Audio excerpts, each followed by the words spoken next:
Sednaya, a name once spoken only in whispers. A place Syrians fear not for what was known, but for what couldn't be seen. For more than a decade, this prison symbolized silence and disappearance. Now, 1 year after the Assad regime's collapse, 2 men who survived this prison are returning to retrace the rooms that shaped their lives.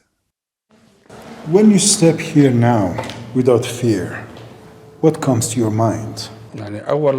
From the first moment, physical and psychological intimidation, they order and you only have 2 words, yes sir. Only that, nothing more. I remember inhumane treatment. I was treated like an animal, perhaps worse than that. They put me in this cage, stripped, insulted, humiliated, and beaten.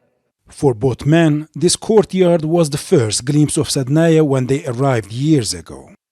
Muhannad, a former electrician, spent 5 years in Saydnaya. Zuhair, a taxi driver, was held here for 10. This is the execution platform. They would display people on it to us. People would climb on it to be executed. Sednaya's cell blocks were once sealed off from the world. They were built not only to detain people, but to erase them too, their bodies and their identities. When you look around now, what stays with you most? I remember my cellmates. I remember Dia.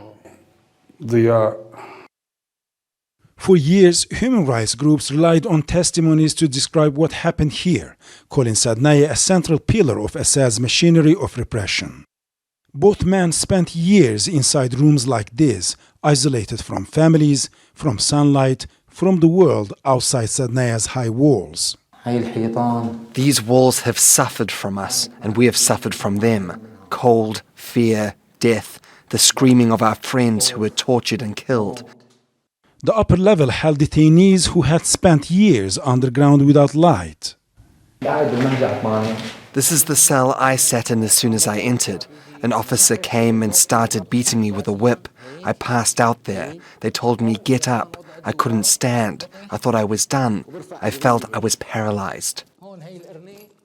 Saydnaya stands today not as a place of fear, but one where the truth is finally emerging. For these 2 former detainees, returning here is a step toward reclaiming their stories. And for Syria, confronting Saydnaya is essential for rebuilding a future grounded in justice. Living Saydnaya today brings a different sense of release, one rooted in memory, not fear.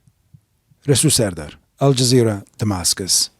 Don't miss out and get the full picture. Subscribe to Al Jazeera for reliable news and expert insights. Like, share, stay ahead.